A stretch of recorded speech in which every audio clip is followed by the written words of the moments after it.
Hey YouTubers, Steven here. How's everybody doing? Well, I'm doing a little brewing today. Two experiments actually. The first one's going to be a strawberry rhubarb pale ale, just using a cheap extract pale ale kit for it.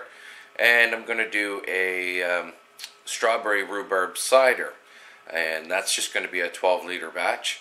Thanks to one of my coworkers, Sam, who gave me quite a few pounds of rhubarb. Thanks, buddy. Cheers. Dara already made a strawberry rhubarb pie, and, well, the rhubarb's pretty good. So, let me show you what I've got going on here. So, all the buckets are out. The smaller bucket has sanitizer in it, Lying Thief, and everything just needs to be sanitized. There's pork in there for supper in the slow cooker.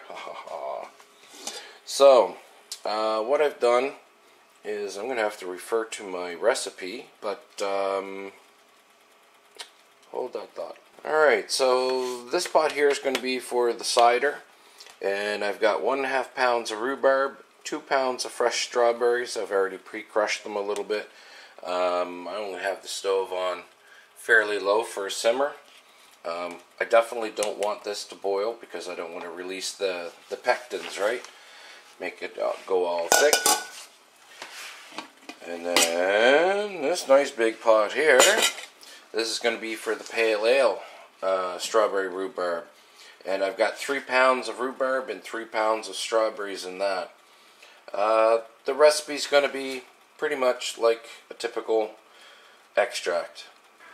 So what we're going to do next, I'm going to grab a cup of coffee. I'm going to sit out on the deck with Dar and our guests and wait for this to stew, and then I'm going to put it all together and we'll come back with the camera.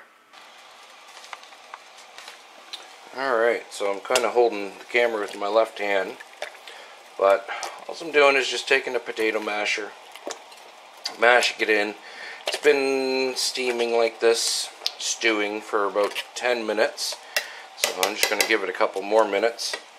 And my smaller pot is already done for the cider, and I've got the kettle on so that when I pour in the pale ale extract I can rinse out the container. So alright, man, I wish you could smell this.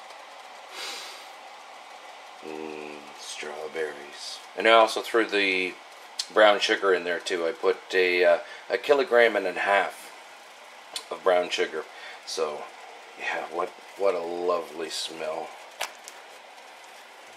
Alright, so we're back, and I wasn't impressed with my original gravities. On the strawberry rhubarb pale ale, my starting gravity was 1030. It was kind of low. I was kind of hoping to be maybe around 1045, 1050.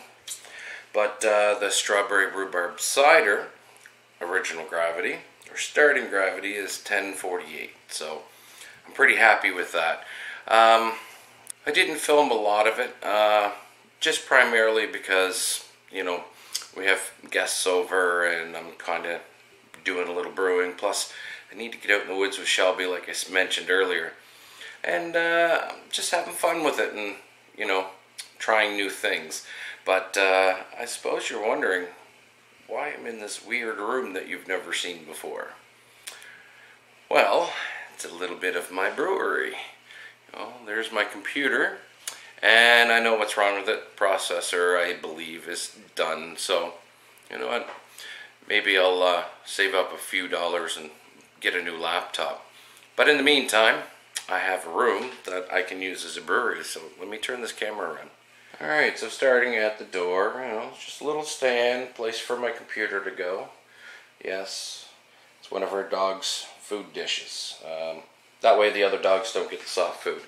My brewing bench, I haven't brought up the racks of beer bottles yet.